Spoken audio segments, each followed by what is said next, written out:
আসসালামু আলাইকুম রহমতুল্লাহ বারকাতুহু। বিসমিল্লাহ ওয়াসসালাতু ওয়াসসালামু আলা রাসূলিল্লাহ ওয়া আলা আলিহি ওয়া আসহাবিহি ওয়া মাওয়ালা। আম্মা বা'দু ফাআউযু বিল্লাহি মিনাশ শাইতানির রাজীম। বিসমিল্লাহির রহমানির রহিম। ইন্নামা ইয়াখশাল্লাহা মিন ইবাদিহিল উলামাউ। আল্লাহ সুবহানাহু ওয়া তাআলা শুকর আদায় করছি, যিনি ইউআইইউ এর ইসলামিক সোসাইটি কর্তৃক আয়োজিত আজকের এই কনফারেন্সে আমাদেরকে অংশগ্রহণের তৌফিক দান করেছেন। বলছি আলহামদুলিল্লাহ। রাসূলুল্লাহ সাল্লাল্লাহু আলাইহি ওয়াসাল্লামের উপর দুরূদ এবং সালাম বর্ষিত হোক। আল্লাহুম্মা সাল্লি ওয়া সাল্লিম আলা নাবিয়িকা মুহাম্মদ, আল্লাহুম্মা সাল্লি আলাইহি, আল্লাহুম্মা বারিক আলাইহি। আমি কৃতজ্ঞতা জানাচ্ছি আমাদের সম্মানিত ভাইস চ্যান্সেলর স্যারের জন্যে। স্যার এই বিউটিফুল কনফারেন্স এর আয়োজনে তিনি কনসেন্ট দিয়েছেন এবং অ্যাক্টিভলি তিনি এটিকে অর্গানাইজ করার জন্য সাপোর্ট দিয়ে গিয়েছেন। অ্যান্ড মে আল্লাহ সুবহানাহু ওয়া তাআলা bless him and shower his mercy upon him. এবং আমাদের সবার প্রিয় সোবহানি স্যারের প্রতিও সবার প্রিয়, আমারও প্রিয়, কারণ স্যারের সাথে আমি একসাথে কাজ করার সুযোগ হয়েছে অনেক দিন পর্যন্ত। আল্লাহ সুবহানাহু ওয়া তাআলা স্যারের মর্যাদা অনেক অনেক বাড়িয়ে দিন। এবং আপনাদের সম্মানিত treasurer, and he is also very much known to me. অনেক দিন পর্যন্ত আমি স্যারকে চিনি, স্যারের সাথে আমার একটা ব্যক্তিগত পর্যায়ের রিলেশনও আছে। আল্লাহ তাআলা স্যারের মর্যাদাও বাড়িয়ে দেন এবং as well as other faculty members and the deans of different faculties and the heads of departments and the teaching staff and my dear friends. আল্লাহ সুবহানাহু ওয়া তাআলা কোরআনে ছাত্র এবং শিক্ষকের সম্পর্কটা কেমন হবে সে ব্যাপারে আমাদেরকে দিক নির্দেশনা দিয়েছেন। কোরআনে আমার সবচেয়ে পপুলার একটা স্টোরি, সেই স্টোরিটি সূরাতুল কাহাফে রয়েছে। আমি খুব সময় নিচ্ছি না, আমি প্রথমে একটু সরি বলে নেই যে আমি একটু শিডিউলের বাইরে আজকে আসতে হয়েছে। টেলিভিশনে আমার একটা বড় প্রোগ্রাম আছে, সেটা রেকর্ডিং হচ্ছে। আর টেলিভিশনের প্রোগ্রামের কোনো শিডিউল মেনটেন করে কাজ করা যায় না। এনি টাইম এটা মানে একেবারে শিডিউল বিপর্যয় হতে পারে। তো আজকে সেরকম একটি জিনিস ঘটেছে, এই কারণে একটু দেরি হয়ে গেছে। আপনারা ক্ষমা করে দেবেন, আল্লাহ সুবহানাহু ওয়া তাআলা আমাদেরকে ক্ষমা করে দিন। কোরআনে আমার সবচেয়ে প্রিয় একটা স্টোরি হচ্ছে সূরাতুল কাহাফে। আল্লাহ সুবহানাহু ওয়া তাআলা একজন ছাত্র এবং একজন শিক্ষকের গল্প বলেছেন। আপনি কি জানেন সেই গল্পটা কি? সেখানে ছাত্র কে ছিল বলেন তো? মূসা আলাইহিস সালাম। শিক্ষক কে ছিলেন? খিদির আলাইহিস সালাম। আল্লাহ সুবহানাহু ওয়া তাআলা বললেন, ওয়াইদ ক্বালা মূসা লিফাতাহু লা আবরাহু হাত্তা আবলুগা মাজমাআল বাহরাইনি আও আমদিয়া হুকুবা। ছাত্রদেরকে বুঝতে হবে যে আপনার what is the philosophy of your student life. একটি মাত্র আয়াত আপনাকে বিস্তৃত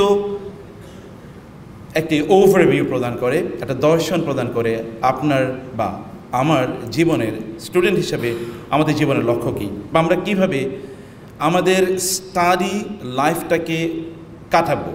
তিনি বলেছেন লা আবরাহু হাত্তা আবলুগা মাজমাআল বাহরাইনি আও আমদিয়া হুকুবা। হতে পারে যুগ যুগ ধরে আমি চলতে থাকবো, কিন্তু আমি আমার শিক্ষকের কাছে পৌঁছতে চাই। জ্ঞান অর্জনের আমার একটা টার্গেট আছে। আমি একটি আইডিয়া ডেভেলপ করেছি যে আমি এতটুকু জ্ঞান অর্জন করতে চাই। ততটুকু জ্ঞান অর্জন করার জন্যে আমার যদি যুগ যুগ ডেকেডস আফটার ডেকেড যদি আমাকে চলতে হয়, তাহলে আমি চলব। এবং অতঃপর তিনি সেখানে গেলেন, গিয়ে তিনি এই যুগের নবী মূসা আলাইহিস সালাতু ওয়াস সালাম সাধারণ কোনো নবী নন, উলুল আজমে মিনার রুসুল, one of the mightiest prophets. তিনি সবচেয়ে শক্তিশালী নবীদের মধ্যে একজন। কিন্তু তিনি গিয়ে সেখানে তার ফিউচার যিনি ওস্তাদ হবেন তাকে বললেন, হাল আত্তাবিউকা আলা আন তুআল্লিমানি মিম্মা উল্লিমতা রুশদা। আপনি কি অনুগ্রহ করে আমাকে অনুমতি দেবেন যেন আমি আপনার অনুসারী হতে পারি? আল্লাহ আপনাকে যে জ্ঞান দিয়েছেন সেখান থেকে কিছুটা আপনি জ্ঞান আমাকে দেবেন। আপনি একটু বিনয়ের দিকে তাকান। একজন স্টুডেন্টের বা একজন শিক্ষার্থীর বিনয়ের লেভেল, তিনি কিন্তু মনে করেন না যে তিনি এই যুগের নবী। আর খিদির কিন্তু এই যুগের নবী না। অ্যান্ড এভরিবডি নোজ খিদির আলাইহিস সালাম নবী না, এটাই মোটামুটি অ্যাগ্রির আপন অপিনিয়ন অফ দি স্কলার্স। কেউ কেউ বলতে পারে এটা খুবই রেয়ার অপিনিয়ন যে তিনি নবী ছিলেন, কিন্তু কোরআন এবং সুন্নাহয় কোথাও কোনো ইন্ডিকেশন নাই যে তিনি নবী ছিলেন।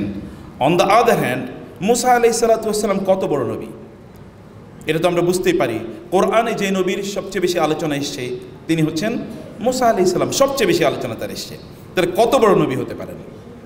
আল্লাহ সুবহানাহু ওয়া তাআলা বললেন, জানালেন আমাদেরকে বহু আগে এমন ঘটনা ঘটেছে। তিনি তার ওস্তাদকে গিয়ে বললেন, অনুগ্রহ করে আপনি কি আমাকে এই সুযোগটি দেবেন যে আমি আপনার অনুসারী হব, এবং আমার উদ্দেশ্য হচ্ছে আপনাকে আল্লাহ তাআলা যে জ্ঞান দিয়েছেন সেখান থেকে আপনি আমাকে একটু জ্ঞান দেবেন। শিক্ষক এবার শর্ত প্রদান করলেন, না ইন্নাকা লান তাস্তাতিয়া মাইয়া সাবরা, তুমি তো থাকতে পারবে না আমার সাথে, আপনি আমার সাথে ধৈর্য ধরে জ্ঞান অর্জনের পথ চলতে পারবেন না। মুসা আলাইহিস সালাম কিন্তু একথা বলতে পারতেন, আপনি বলেন কি, আপনি কি জানেন বনি ইসরায়েলের মতো একটা দুর্দর্শ জাতিকে আমি কিভাবে লিড দেই? বনি ইসরায়েল কত দুর্দর্শ এটা তো আপনি বুঝতেই পারছেন, এবং এখনকার সিচুয়েশনের দিকে তাকালে আপনি বুঝতে পারেন এত দুর্দর্শ একটা জাতি। দুর্দর্শ কেন আমি বলছি, লেট মি ক্লারিফাই।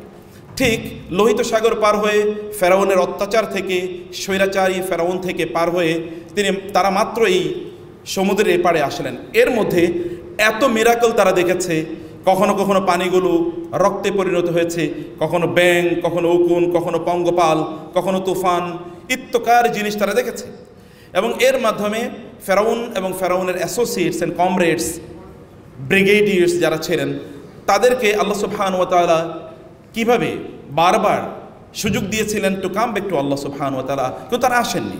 এগুলো বনি ইসরায়েল দেখেছে, তারা ছিল নিপীড়িত, নির্যাতিত, এনস্লেভড। আল্লাহ সুবহানাহু ওয়া তাআলা তাদেরকে একটা মুক্তির সুযোগ করে দিলেন।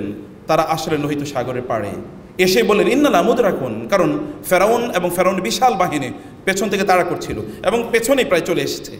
বনি ইসরায়েল তারা দুর্বল, তাদের কোনো ওয়েপন নাই, তাদের কোনো আর্মস নাই, তাদের কোনো ট্রেনিং নাই। এমন অবস্থায় তারা বললো ইন্না লামুদরাকুন, আমরা তো ধরা খেয়ে গেছি, ওরা তো আমাদেরকে ধরে ফেলেছে। মুসা আলাইহিস সালাম বললেন, না, আল্লাহ সুবহানাহু ওয়া তাআলা আমার সাথে আছেন। আল্লাহ বললেন, আপনার হাতের লাঠি দিয়ে এই সমুদ্রে আঘাত করুন।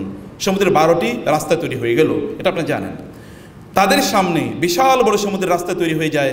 তারা এই সমুদ্র পার হয়ে তারা ওই পারে আসে, এবং তাদের চোখের সামনে দেখতে পেয়েছে ফেরাউন এবং তার বাহিনী কীভাবে ওই সাগরে নিমজ্জিত হয়েছে। এখানে এসে তারা বলেছে, আমাদের জন্য একটা মূর্তি তৈরি করে দেন, কারণ এই যে আশপাশের লোকেরা তারা মূর্তি পূজা করে, আমাদের ওইরকম একটা মূর্তি থাকা দরকার। তারা বলেন, আমরা আপনার প্রতি বিশ্বাস স্থাপন করব না যতক্ষণ না আমরা আল্লাহকে সরাসরি দেখতে পাই। তারা বলেন, আমরা এখানে কোথায় খাবো, আমরা রান্নাবান্না করতে পারবো না, আল্লাহকে বলেন আমাদের জন্য খাবার পাঠাতে। এরকম অসংখ্য বায়না তারা ধরেছে। তারা এসে বলেছে, আমাদের পানির অভাব, আল্লাহকে বলেন পানির ব্যবস্থা করে দিতে। উনি কেন আমাদেরকে এখানে নিয়ে আসলেন? আমরা তো এই মরুভূমিতে থাকতে চাইনি, আমরা সেখানে শস্য শ্যামল একটা ফসলি একটা ভূমিতে আমরা ছিলাম, কারণ মিশরে কিন্তু প্রচুর পরিমাণ ফল হয়, কারণ সেখানে নীল নদ আছে, পানির কোনো অভাব নাই। এরকম একটা জায়গা ছিলাম, আপনি কেন আমাদেরকে এখানে নিয়ে আসলেন? আপনি চিন্তা করে দেখুন, একটা এনস্লেভ সোসাইটিকে বা একটা কমিউনিটিকে তিনি সেখানে স্বাধীনতা দিলেন, কিন্তু তারা তাকে কিভাবে চিহ্নিত করছে বা তার সাথে কীভাবে ট্রিট করছে, বিহেভ করছে। মুসা আলাইহিস সালাম এরকম একটা জাতিকে তিনি পরিচালনা করেছেন। মুসা আলাইহিস সালাম বলতে পারতেন, আমি কত ধৈর্য ধরে এদেরকে লিড দিচ্ছি, আপনি কি বলেন, আমি ধৈর্য ধারণ করতে পারবো না? মানে মুসা আলাইহিস সালাম বললেন, রাজি, আপনার শর্তে আমি রাজি। তিনি বললেন, শর্ত হলো যতক্ষণ না আমি আপনাকে আমার যে কাজগুলো করব এগুলোর ব্যাখ্যা প্রদান না করব, ততক্ষণ পর্যন্ত আপনি আমাকে প্রশ্ন করতে পারবেন না। Look at the situation, conditions after conditions, শর্তের পর শর্ত। মুসা আলাইহিস সালাম দেখলেন, শর্ত তো মানতে হবে, কারণ আমি জ্ঞান অর্জন করতে এসেছি। এবং তিনি তার বিনয়ের সর্বোচ্চ তিনি সেখানে প্রদান করলেন। তিনি বলতে পারতেন, আমি ব্যাখ্যা চাইবেন, আমি আল্লাহকে পর্যন্ত বলি, আল্লাহ কেন আপনি এটা করছেন? আমি আল্লাহকে পর্যন্ত জিজ্ঞেস করি, এটা কেন আপনি করছেন? এবং আপনি জানেন যে মুসা আলাইহিস সালামের কাছে অ্যাঞ্জেল অফ ডেথ এসেছিলেন, সহিহ আল বুখারীর হাদিস। অ্যাঞ্জেল অফ ডেথ, মৃত্যুর ফেরেশতা এসেছেন। বলে, কেন এসছো? বলে, আপনার মৃত্যুর সংবাদ নিয়ে। এমন থাপ্পড় দিয়েছে, তার চোখ কানা করে দিয়েছে। মানে এইরকম খুবই পাওয়ারফুল নবী।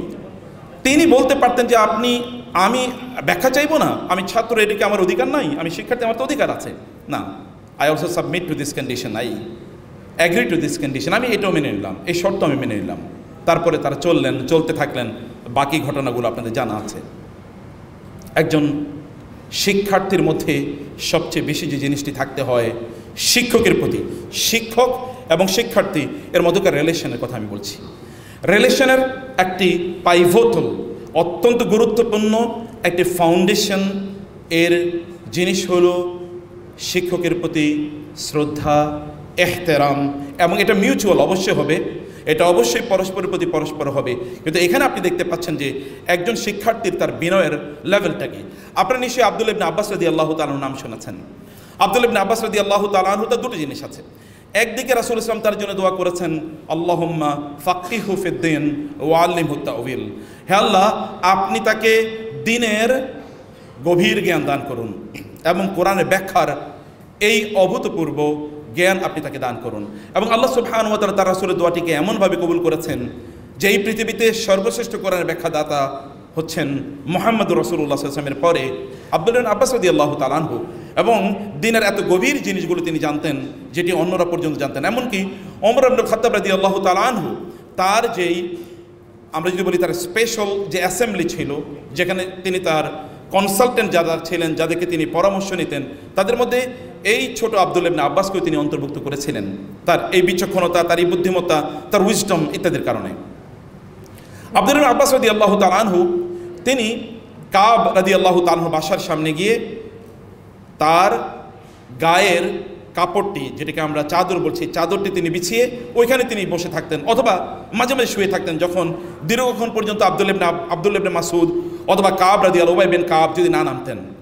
উবাই বিন কাব একবার নেমে দেখলেন যে তার ঘরের সামনে আব্দুল্লাহ ইবনে আব্বাস তার কাপড় বিছিয়ে, তার গায়ের চাদর বিছিয়ে শুয়ে আছেন, মরুভূমির বালুগুলো, ধুলো বালিগুলো তার গায়ে এসে পড়ছে।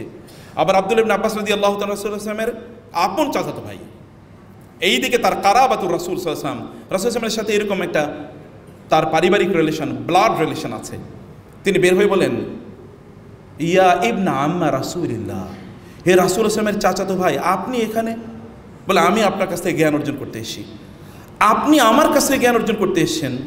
আমরা তো আপনার কাছে দৌড়ে যাই জ্ঞান অর্জন করার জন্যে। তো আপনি জ্ঞান অর্জন করতে এসেছেন, আপনি আমাকে বললেই তো হতো, আমি আপনার বাসায় চলে যেতাম। বলে, নো, নেভার, এটা কখনো হতে পারে না। আমি জ্ঞান অর্জন করতে এসেছি, এটা আমার নিড অ্যান্ড নেসেসিটি, এই কারণে আমি এখানে বসে আছি। আপনি যদি দুপুর পর্যন্ত আপনার ঘর থেকে না নামতেন, তার এই অবস্থায় আমি থাকতাম। এর মধ্যে যাচ্ছিলেন যায়েদ বিন সাবিত রাদিয়াল্লাহু তাআলা আনহু, এই দিক দিয়ে যায়েদ বিন সাবিত অবাক হয়ে যাচ্ছেন যে এরকম অবস্থা। তিনি দ্রুত সেখান থেকে বের হয়ে, মানে সেখানে তিনি বসা ছিলেন, তিনি দ্রুত বসা থেকে উঠে যায়েদ বিন সাবিতের কাছে গেলেন। যায়েদ বিন সাবিত বলেন, ইয়া ইবনা আম্মা রাসূলিল্লাহ, হে রাসূলের চাচাতো ভাই, আপনি এই অবস্থায় কেন? তিনি বলেন, আমি জ্ঞান অর্জন করতে এসেছি। বলে, বলেন কি? এবং এটা বলেই তিনি তার ঘোড়ার উপর ছিলেন, তিনি সেখান থেকে লাফিয়ে পড়ে তিনি তার হাতে চুমু দিলেন, আর আব্দুল্লাহ ইবনে আব্বাস তার মাথায় চুমু দিলেন যায়েদ ইবনে সাবিতের। বলে, বলছি আপনি করছেন কি? বলে, আপনি বলেছেন যে রাসূল সাল্লামের আত্মীয়দের সাথে এমন আচরণ করতে হয়, আর আল্লাহ রাসূল বলেছেন যারা আমাদের মধ্যকার জ্ঞানী, যারা শিক্ষক, তাদের সাথে এরকম আচরণ করতে হয়, বরং আপনার সম্মান আমার চেয়ে অনেক অনেক বেশি। বলে তার কপালে একটা চুমু দিয়ে দিলেন তিনি। শিক্ষকের প্রতি রেসপেক্ট এর একটি বিষয়, কিন্তু এর বিপরীতে আমি বিষয় যেটি বলছি, এহতেরাম, সম্মান, মর্যাদা, শিক্ষকরা কিন্তু তাদের ছাত্রদেরকে সমানভাবে প্রদান করতে হয়। ব্যক্তিগতভাবে আমি আমার ছাত্রদেরকে আপনি করে বলি, ইউনিভার্সিটির ছাত্রদেরকে, অন্যদেরকে না। এটি এই জন্য যে যেহেতু তারা অনার্সে পড়ে, অনার্স মানে তো সম্মান, অতএব সম্মানের তারা পাত্র। ল্যাঙ্গুয়েজে কমপক্ষে যদি এটুকু শো করা যায়, অন্য জায়গায় যদি শো নাও করা যায়। আপনি এবার কাম টু দি প্রফেট সাল্লাল্লাহু আলাইহি ওয়াসাল্লাম। সাহাবায়ে কেরাম বলতেন, মা রাআইতু মুআল্লিমান ক্বাবলাহু ওয়ালা বা'দাহু আহসান মিনহু, রাসূলের চেয়ে উত্তম শিক্ষক আমি আমার জীবনে আগেও দেখিনি, পরেও দেখিনি, তার আগেও দেখিনি, তার পরেও দেখিনি। তিনি এমন শিক্ষক ছিলেন। তিনি কেমন শিক্ষক ছিলেন আপনারা জানেন? রাসূলুল্লাহ সাল্লাল্লাহু আলাইহি ওয়াসাল্লামের উহুদের যুদ্ধের ঘটনা আপনারা জানেন। ওহুদের একটা অবশ্যই শিক্ষকদের জন্য বেশি প্রয়োজন।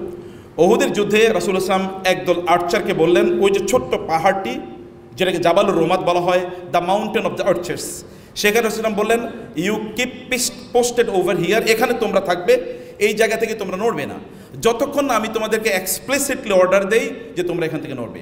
যদি তোমরা এখান থেকে আমি তোমাদেরকে অর্ডার না দেই, এমনকি যদি তোমরা দেখো শকুন আমাদের শরীরকে এরকম ছিন্ন বিচ্ছিন্ন করে দিচ্ছে, আমরা পরাজিত হচ্ছি, নিহত হচ্ছি, তারপরও আমার পক্ষ থেকে স্পষ্ট নির্দেশনা না পেলে তোমরা এই জায়গাটি পরিত্যাগ করবে না।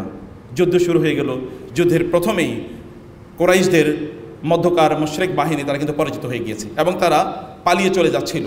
এর মধ্যে যারা যুদ্ধের ময়দানে যারা ছিলেন তারা দেখলেন গনিমতের মাল। আপনারা জানেন স্পয়েলস অফ ওয়ার মানে হচ্ছে যুদ্ধের ময়দানে তৎকালীন, এখনও কিন্তু যুদ্ধের ময়দানে প্রচুর পরিমাণ আর্মস তো সবচেয়ে দামি এবং গুরুত্বপূর্ণ জিনিস।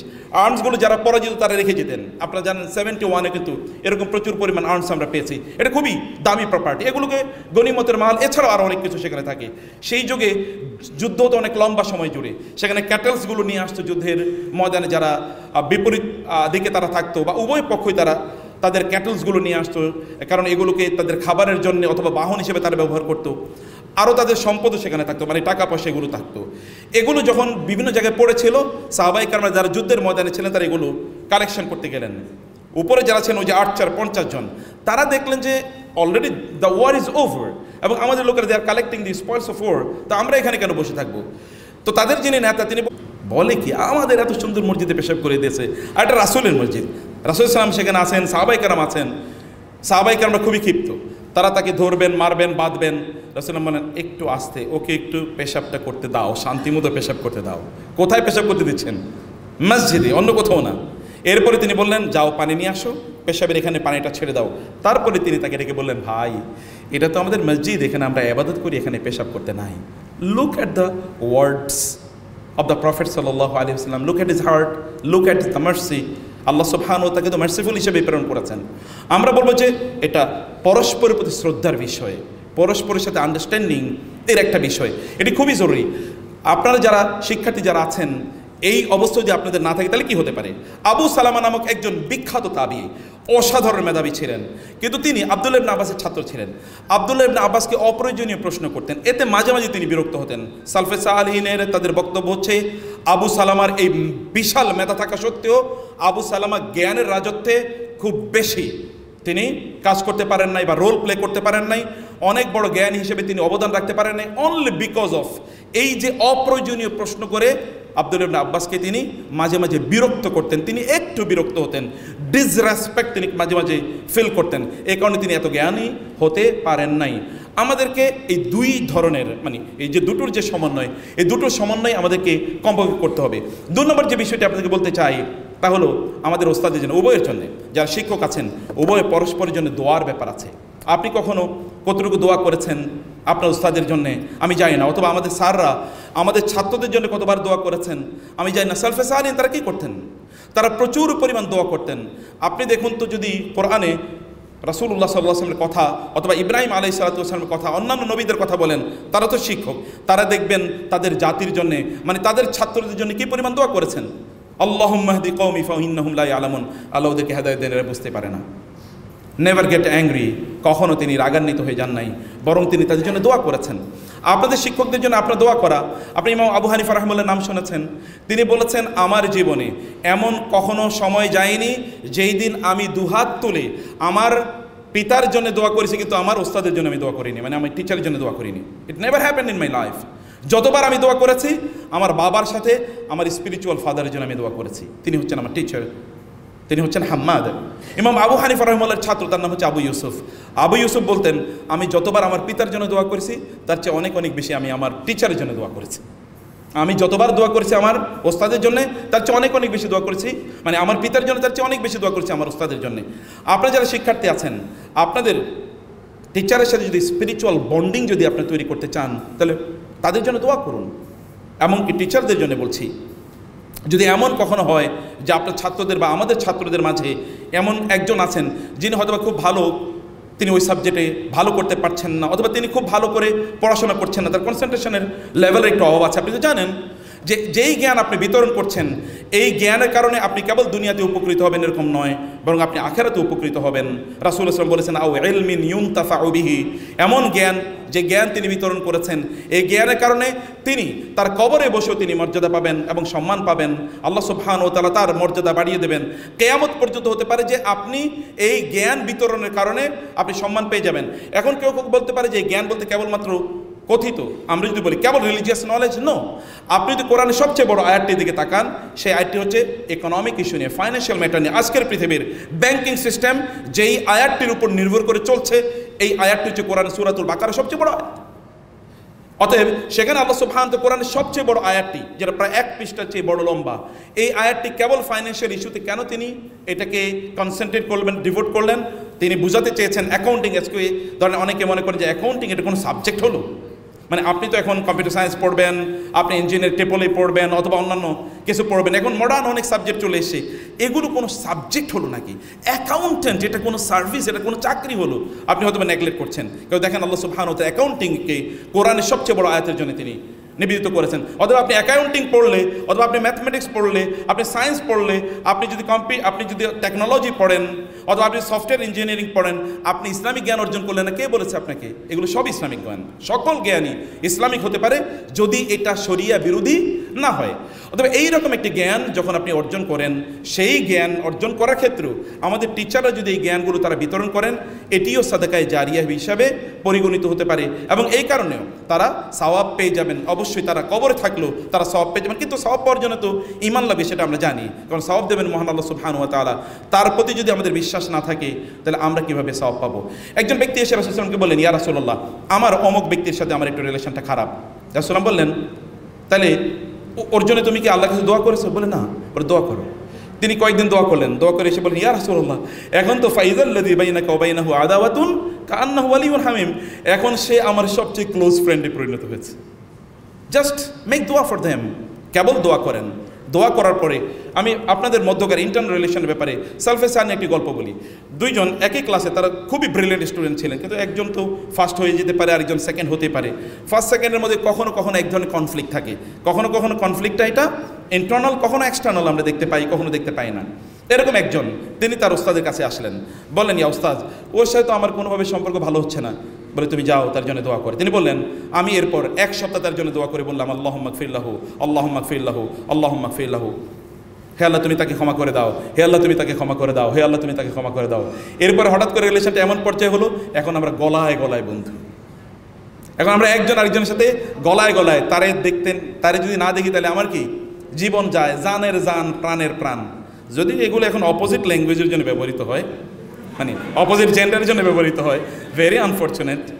আবার এটা তো এখন অনেকেই একটু মানে যার জন্যে এটাকে প্রিজার্ভ বা রিজার্ভ করে রাখা দরকার, তার জন্য রাখে না, রাখে হচ্ছে বলে অন্যের জন্যে, এবং যখন তারা রিয়েল লাইফে যায় তখন আর এই সকল শব্দ আর একটাও তাদের থাকে না। যাকে বলবে আই লাভ ইউ, তাকে বলার মতো আর সময় নেই, কারণ already it is lost, already এটা কি শেষ হয়ে গেছে। এটাকে প্রিজার্ভ করে রাখেন, আপনাদের পরবর্তী লাইফ এর রিয়েল পার্টনার যারা আসবেন তাদের জন্য এই শব্দগুলো আপনি চয়ন করবেন, এটি আপনাকে করতে হবে।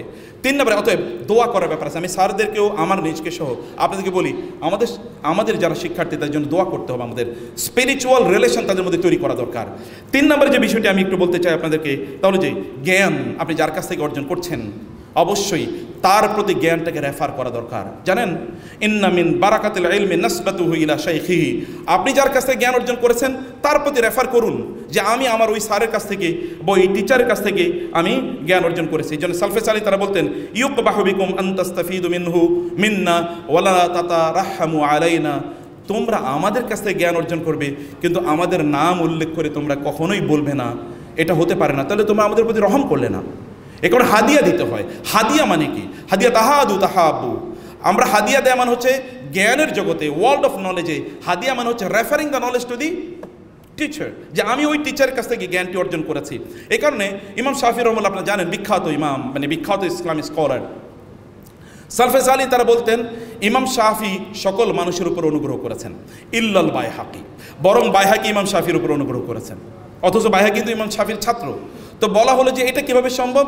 বলে যে ইমাম শাফি তিনি যখন ইরাকে ছিলেন তখন তিনি যত জ্ঞান বিতরণ করেছেন, ওই জ্ঞান কেউ প্রিজার্ভ করে নাই, এবং এগুলো তার রেফারেন্সে কারো কাছে বর্ণনা করে নাই, কেবল একজনই করেছেন, তা হচ্ছে ইমাম বাইহাকি রাহিমাহুল্লাহ। এবং আপনারা জানেন, সুনান আল বাইহাকি নামে একটা বিখ্যাত হাদিসের গ্রন্থ আছে।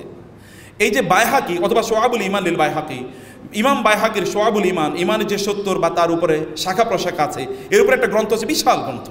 এটা ইমাম বাইহাকি লিখেছেন। ইমাম বাইহাকি ছাড়া আর গোটা মানবতার উপরে মানে ইমাম শাফির পর সবার প্রতি ইমাম শাফির জ্ঞানের অবদান আছে, কিন্তু বাইহাকি ছাড়া।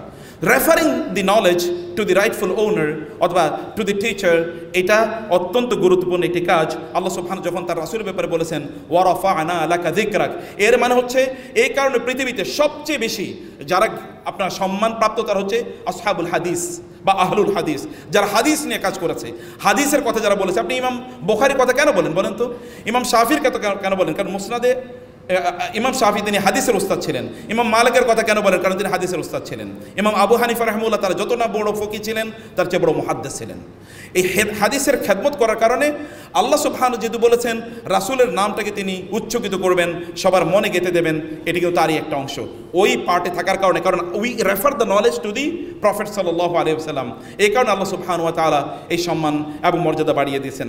লাস্ট যে পয়েন্টটিতে আমি একটু আপনাদের দৃষ্টি আকর্ষণ করতে চাই তা হলো যে ইমাম শাফির আরেকটি কথা লাস্ট। ইমাম শাফি রহমাহুল্লাহ তিনি বলেছিলেন ইয়া আখি লান তানালাল ইলমা ইল্লা বিসিত্তাতিন, হে আমার ছাত্রকে লক্ষ্য করে তিনি বললেন আপনি 6টি গুণ যদি অর্জন না করেন তাহলে কোনোদিনই আপনি জ্ঞানের শিখরে পৌঁছতে পারবেন না। সাউনাব্বিউকা আন তাফসিলিহা বিবায়ানি, আমি এগুলো সব আপনাকে বিস্তারিত এখন বলতে চাই। এর মানে 1 নম্বর হচ্ছে যাকাউন, 2 নম্বর হচ্ছে হিরসুন, 3 নম্বর হচ্ছে ইজতিহাদুন, 4 নম্বর হচ্ছে বুলগাতুন। এই 4টা আমি বলছি না, এর মধ্যে আপনার প্রচেষ্টা থাকতে হবে, আগ্রহ থাকতে হবে, অর্থ ব্যয় করতে হবে, ইত্তকার। তারপরে তিনি বললেন ওয়াসুহবাতু উস্তাদিন ওয়া তুলু জামানি, ওয়াসুহবাতু উস্তাদিন ওয়া তুলু জামানি। ছাত্রদের অনেক সময় যেটি ঘটে, আপনি ক্লাসরুমে এসেছেন, আপনি তখন very much unattentive to the class, teacher কি বলছেন এটি করেন না। অনেকে আমাকে এক সময় মানে বাংলাদেশের খুবই শ্রেষ্ঠতম একটি সরকারি বিশ্ববিদ্যালয়ের মানে ছাত্র প্রতিনিধিরা কোনো এরকম একটা কনফারেন্সে বলছিলেন যে আমরা তো ক্লাসে গিয়ে টিচারদের লেকচার শুনি না। বলে কেন? বলে আমাদের মনে হয় উনি যা বলছেন তার চেয়ে বেশি আমি জানি। আমি জানি না, আপনাদের নিশ্চয়ই it is not your story.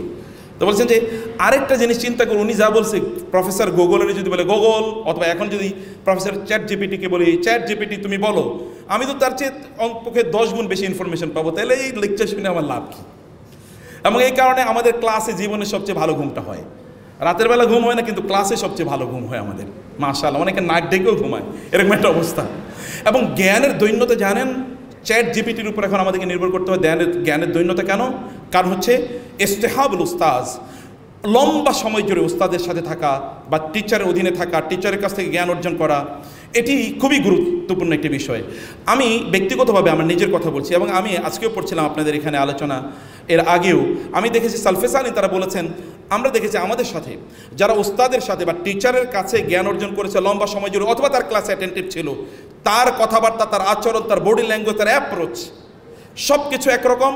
আর যিনি ইনঅ্যাটেন্টিভ ছিল ক্লাসে, তার বডি ল্যাঙ্গুয়েজ, তার শব্দচয়ন, এমনকি তার আচরণ, এগুলো সব হচ্ছে ডিফারেন্ট। এটা কমপ্লিট ডিফারেন্ট। এবং আমার ব্যক্তিগত জীবনে আমি নিজেও টিচার, প্রায় 25 বছর ইউনিভার্সিটিতে পড়াচ্ছি। আমার ছাত্র বহু জায়গায় ইউনিভার্সিটিতে প্রায় প্রোভাইস চ্যান্সেলর হয়ে গিয়েছে। আমি দেখেছি এরকম, অথবা তারা ফ্যাকাল্টি এর ডিন হয়ে গিয়েছে, প্রফেসর বহু আগে হয়েছে। আমি দেখেছি যারা ক্লাসে অনেক বেশি মনোযোগী ছিল। একটা ছেলে খুবই ব্রিলিয়েন্ট, এবং আমি সাধারণত যে সাবজেক্টগুলো পড়াতাম ও 100-তে প্রায় 110 দেওয়ার আগে, এরকম একটা অবস্থা। এই ছেলে মানে এরকম, আমি কয়েকজনের কথা বলছি, এরা এত অসাধারণ একটা জায়গায় চলে গিয়েছে যেটা কল্পনা দিতে আমরা এখন ঈর্ষা করতে হয় যে আমাদের ছাত্ররা এই জায়গায় গিয়েছে। এবং স্যাররা নিশ্চয়ই কথা বলবেন। আবার অনেকে দেখেছি প্রচণ্ড ব্রিলিয়েন্ট, কিন্তু ইনঅ্যাটেন্টিভ, তারা ক্লাসে ছিল অথবা লম্বা সময় জুড়ে টিচারের সাথে সময় কাটায় নাই, এই কারণে তারা তাদের কাঙ্ক্ষিত জায়গায় পৌঁছতে পারে নাই। আমি এই জায়গাটিতে আপনাদেরকে নাসিহা করব, এবং নাসিহার শেষ পর্যায়ে রাসূল ইসলামের একটি কথা বলে আপনাদেরকে রাসূলের ব্যাপারে একটি কথা বলে আমি শেষ করি। আল্লাহ তাআলা বলেছেন ইন্না ফাতাহনা লাকা ফাতহাম মুবিনা লিয়াগফিরাল্লাহু লাকা মা তাকাদ্দামা মিন যামবিকা ওয়া মা তাআখার ওয়া লিউতিম্মা নি'মাতাহু আলাইকা ওয়া ইয়াহদিয়াকা সিরাতাম মুস্তাকিমা। সূরাতুল ফাতহ, এটা বিজয়ের একটি সূরা। রাসূল ইসলাম তিনি মক্কার উদ্দেশ্যে আসলেন। মক্কা থেকে তিনি এর আগে বিতাড়িত হয়েছেন, অর্থাৎ তিনি মক্কা থেকে চলে যেতে হয়েছে। 6 বছর পর্যন্ত তিনি মক্কায় আসতে পারেন নাই। তার এখানে আত্মীয় স্বজন রয়ে গিয়েছে, এমনকি তার অনুসারীরা, তাদের উপর জুলুম নির্যাতন, অনেককে হত্যাও করা হয়েছে। একবার তিনি স্বপ্ন দেখলেন তিনি মক্কায় যাচ্ছেন। নবীরা যা স্বপ্ন দেখে সেটা তাদের জন্য ওহী, অর্থাৎ এটাও তাদের জন্য নির্দেশ। অতএব তিনি স্বপ্নে দেখলেন তিনি মক্কায় আসছেন এবং তিনি হজ ওমরা করছেন। তিনি সাহাবায়ে কেরামদেরকে বললেন, আমি স্বপ্নে দেখেছি আমি মক্কায় যাচ্ছি, আমি বাইতুল্লাহ জিয়ারত করছি, আমি হজ বা ওমরা করছি। সাহাবায়ে কেরাম উল্লসিত, কারণ আল্লাহ যখন নির্দেশ দেন, if the field is not okay and prepared, তাহলে আল্লাহ তাআলা এরকম নির্দেশ দেবেন না। কারণ আল্লাহ তাআলা কারোর উপর বোঝা চাপিয়ে দেন না যেটি তার সামর্থ্যের বাইরে। সাহাবায়ে কেরাম খুবই উল্লসিত, 1400 সাহাবী তারা রাসূল সাল্লাল্লাহু আলাইহি ওয়াসাল্লামের সাথে তারা জয়েন করলেন, ওমরা করার উদ্দেশ্যে তারা মক্কায় আসছেন। হুদাইবিয়া নামক জায়গায় কুরাইশরা, মক্কার কুরাইশরা রাসূল সাল্লামকে ঠেকিয়ে দিলেন, না আপনি আসতে পারবেন না। এবং রাসূল সাল্লাল্লাহু আলাইহি ওয়াসাল্লাম সেখানে তিনি তার বাহিনীদেরকে, অর্থাৎ যারা ওমরা করতে এসেছেন, এবং ওমরা তো আপনার পোশাক জানেন, সাদা পোশাক, এরকম একটা বাহিনী, সেখানে কোনো অস্ত্র ধারণ করা যায় না, এরকম জায়গায় তিনি সবাইকে নিয়ে বসে গেলেন এবং রাসূলুল্লাহ সাল্লাল্লাহু আলাইহি ওয়াসাল্লাম সিদ্ধান্ত নিলেন ওরা আজকে যে প্রস্তাব নিয়ে আসুক না কেন সেটা মেনে নেব। এবং তারা সর্বশেষ যে প্রস্তাব নিয়ে আসলো তা হলো রাসূলুল্লাহ সাল্লাল্লাহু আলাইহি ওয়াসাল্লাম এবার একটা সন্ধি চুক্তি হচ্ছে। সন্ধি চুক্তির ঘটনাগুলো আপনারা জানেন, সেখানে বলা হলো যে এটা দুজন এর মাঝে এই চুক্তিটি হচ্ছে। একটা হচ্ছে মিন মুহাম্মাদির রাসূলিল্লাহ, অথবা বাইনা মুহাম্মাদির রাসূলিল্লাহ এবং কি ওয়াবাইনা কুরাইশ, কুরাইশদের মাঝে এবং মুহাম্মদ সাল্লাল্লাহু আলাইহি ওয়াসাল্লাম যিনি রাসূলুল্লাহ এর মাঝে এই চুক্তিটি হচ্ছে। সেখানকার চুক্তিতে যিনি এসেছিলেন সুহাইল ইবনে আমর, তিনি বলেন আমরা তো আপনাকে রাসূল হিসেবে মানিই না, যদি রাসূল হিসেবে মানি তাহলে আবার যুদ্ধ কিসের, তাহলে কি করতে হবে, এটা মুছে দিতে হবে। তেমন যে এটা মুছে দিতে হবে মানে হ্যাঁ মুছে দিতে হবে। তো রাসূল সাল্লাল্লাহু আলাইহি ওয়াসাল্লাম আলীকে বলে আলী মুছে দাও। আলী বলে না আমার পক্ষে সম্ভব না, আমরা তো আপনাকে রাসূল বলেই মানি দেখেই তো এই যুদ্ধ, ওরা মানে না বলে যুদ্ধ, তা আমরা কেন ওদের কথা মেনে নেব। রাসূল বলেন ঠিক আছে তোমার মোছার দরকার নেই। তিনি নিচে মুছে দিয়ে সেখানে লিখলেন মুহাম্মদ ইবনে আব্দুল্লাহ। এর মধ্যে ওখানে লেখা ছিল বিসমিল্লাহির রহমানির রহিম, চিঠির শুরুতে, চুক্তির শুরুতে। তারা বললেন যে আমরা তো আল্লাহকে রহমান রহিম হিসেবে মানি না, তাহলে কি করতে হবে, লিখতে হবে বিসমিকা আল্লাহুম্মা। আলীকে বলেন আলী মুছে দাও, আলী মুছে দিলেন। আগে তিনি এটা মুছে দিয়েছেন, পরে রাসূলেরটা। এরকম একটা অসম চুক্তি হচ্ছে। চুক্তির মধ্যে হলো এবার আপনারা ওমরা করতে যেতে পারবেন না, আপনারা আগামী বছর ওমরা করতে আসবেন। আগামী বছর যখন ওমরা করতে আসবেন তখন আপনারা 3 দিনের জন্য আসতে পারবেন, সাথে কোনো অস্ত্র শস্ত্র আনতে একেবারেই পারবেন না। চিন্তা করেন, একটা ওয়ার সিচুয়েশন চলছে। এবং আগামী বছর যখন আপনারা আসবেন তখন আপনারা 3 দিন এখানে থাকবেন, অন্য কোনো দিকে যেতে পারবেন না, কেবল কাবার চারপাশে আপনারা ঘুরতে পারবেন, এরপরে চলে যেতে হবে। তারপরে কি, তারপর হলো আগামী 10 বছর আপনাদের সাথে আমাদের সাথে কোনো যুদ্ধ হবে না, যুদ্ধ চুক্তি মানে সন্ধি চুক্তি, সিজ ফায়ার। এবং কি হলো সর্বশেষ, তা হলো যদি মক্কার কোনো লোক যদি মদিনায় যায় তাইলে আপনারা তাকে ফেরত দিতে বাধ্য থাকবেন, কিন্তু মদিনার কোনো লোক যদি মক্কায় আসে তাহলে তাকে ফেরত দিতে বাধ্য থাকবেন না। সব কিছু অসম। রাসূল সাল্লাল্লাহু আলাইহি ওয়াসাল্লাম সব চুক্তি সাইন করছেন। সাহাবায়ে কেরাম খুবই বিক্ষুব্ধ। এমনকি ওমর রাদিয়াল্লাহু তাআলার মতো ব্যক্তি, তিনি কখন একবার দৌড়ে এসেন রাসূলের কাছে, ইয়া রাসূল আপনি কি আল্লাহর নবী না, ইসলাম কি আল্লাহর ধর্ম না, কোরআন কি আল্লাহর সত্যবাণী না, হ্যাঁ সবই তো ঠিক আছে, তাহলে আপনি এটা কি চুক্তি করছেন। রাসূল সাল্লাল্লাহু আলাইহি ওয়াসাল্লাম কিছু বলছেন না। তিনি ওমরের কাছে, আবু বকরের কাছে দৌড়ে গেলেন, ইয়া আবু বকর আপনি কি বলেন, এগুলো কি করছে। সবাই বিক্ষুব্ধ। চুক্তি হয়ে গেলে ওরা চুক্তি নিয়ে চলে গেছে, একটা অসম চুক্তি, আনএভেন, একটা পয়েন্টও মুসলমানদের পক্ষে না। রাসূলুল্লাহ সাল্লাল্লাহু আলাইহি ওয়াসাল্লাম সাহাবায়ে কেরামদেরকে বললেন এই চুক্তি আমি মেনে নিয়েছি। সাহাবায়ে কেরামরা রাসূল সাল্লাল্লাহু সামনে কিছু বলেননি, কিন্তু পেছনে গিয়ে না এই চুক্তি আমরা মানতে পারি না। রাসূল বললেন যেহেতু আমরা আর এবার মক্কায় যেতে পারছি না, আমাদেরকে ইহরাম শেষ করতে হবে, অর্থাৎ এখানে আমাদের মাথা মুন্ডন করতে হবে, আমাদের কোরবানির পশুগুলো জবাই করতে হবে, এরপর আমরা মদিনায় চলে যাব। কিন্তু তিনি বলছেন, কিন্তু কেউ এ কথা শুনছে না। 1400 সাহাবী এদিকে ঘুরছে ওইদিকে ঘুরছে, indifferent to the order of the prophet সাল্লাল্লাহু আলাইহি ওয়াসাল্লাম। রাসূল ভাবলেন করণীয় কি। তিনি এবার তার স্ত্রীর কাছে তার তাঁবুতে ঢুকলেন। তার স্ত্রী ছিলেন উম্মে সালামা রাদিয়াল্লাহু তাআলা আনহা। উম্মে সালামা বললেন আপনাকে এত বিষণ্ণ দেখাচ্ছে কেন। তিনি বলেন ঘটনা এরকম। তিনি বলেন এটা তো খুবই সিম্পল জিনিস, স্যাররা যারা বিয়ে করেছেন তারা জানেন বউদের বুদ্ধি প্রচণ্ড তীক্ষ্ণ, এটা দরকার আছে। এবং আপনারা বিয়ে করলে এটা পরে নিয়েন বউদের কাছ থেকে, বুদ্ধি না নিলে খবর আছে। এমনি তো বাসায় ঢুকতে পারবেন না, সেটা তো বাসায় একেবারে সিলগালা করে দেবে, তুমি আমার বুদ্ধি অনুসারে চলো না। আবার না শুনলে কিন্তু বিপদে পড়বেন, এমনি বাসায়ও বিপদে পড়বেন, বাইরেও বিপদে পড়বেন। ভালো বুদ্ধি, তাদের খুবই চিকন বুদ্ধি থাকে। তিনি বলেন ইয়ার আসলে কোনো প্রবলেম নাই তো। বলে কি, আমি মাথায় আমার ঢুকতেছে না, আপনি বলছেন কোনো প্রবলেম নাই। বলে আপনি গিয়ে সবার সামনে আপনার মাথাকে শেভ করে ফেলুন, মাথা মুন্ডন করুন, এরপরে আপনার কোরবানির পানি আপনি জবাই করেন, দেখেন তারপরে কি হয়। রাসূল সাল্লাল্লাহু সেখানে গেলেন, গিয়ে তিনি সবার সামনে তার মাথা মুন্ডন করলেন, তার প্রাণী জবাই করে ফেলেন। এরপরে কি আর সাহাবায়ে কেরাম রাসূলকে ছাড়া কি আর মক্কায় যেতে পারবে? তা তো না। তারা দেখলেন যে অগত্যা তো আর কিছু করার নাই, তারা সবাই শেভ করে তাদের কোরবানির পশুগুলো তারা জবাই করলেন। এবার রাসূল 1400 সাহাবী নিয়ে তিনি মদিনার উদ্দেশ্যে রওনা দিলেন। মদিনার কাছাকাছি যখন গিয়েছেন তখন সূরা নাজির হলো, ইন্না ফাতাহনা লাকা ফাতহাম মুবিনা, আমরা আপনাকে স্পষ্ট বিজয় প্রদান করেছি। এগুলো আমার আলোচনা না, এটা আপনি জানেন। আমার আলোচনার বিষয় হলো এই পৃথিবীতে একটা নমুনা দেখাতে হবে যেখানে অ্যাপারেন্টলি আপনার সকল ইন্টারেস্টের বিরুদ্ধে, কিন্তু আপনি সেখানে মেনে নিয়েছেন। 1400 লোকের মধ্যে একজন লোকও প্রতিবাদ করে নাই, সবার মাথা তারা কেটে মাথা মুন্ডন করেছে, প্রাণীগুলো তারা ইয়ে করেছে। এবং এই 1400-এর মধ্যে একজনও বলে নাই উনি কিসের নবী, উনি আমাদেরকে এখানে নিয়ে এসছেন, আবার উনিই বলছেন না আমি চুক্তি মেনে নিলাম, তার মানে ওনার স্বপ্ন সত্য না, তার মানে উনি আমাদেরকে ভুল করেছেন। একটা বক্তব্য দেয় নাই। 1400 মানুষ মানবতার ইতিহাসে এইরকম একটা আনইভেন, কথিত একটা আনইভেন বা বাহ্যত একটা আনইভেন চুক্তি মেনে নিয়েছে।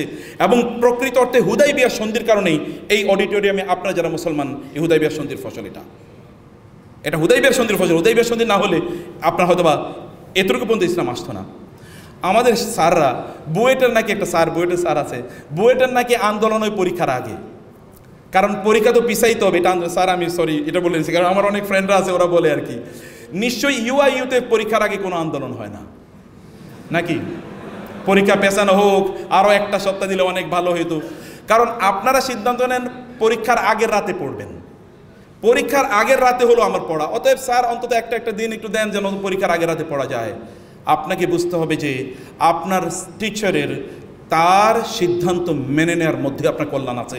যেমনিভাবে ওই অডিটোরিয়ামে আপনারা 1400 বছর আগের সেই কথিত আনইভেন একটা চুক্তির কারণে আপনারা আজকে মুসলমান, ঠিক হতে পারে স্যারের এইরকম কোনো সিদ্ধান্ত আপনার গোটা জীবনকে এরকম পরিবর্তন করে দিতে পারে ইনশাআল্লাহ। থ্যাংক ইউ ভেরি মাচ, জাজাকুমুল্লাহ খায়ের। আপনাকে অনেক অনেক কৃতজ্ঞতা জানাচ্ছি।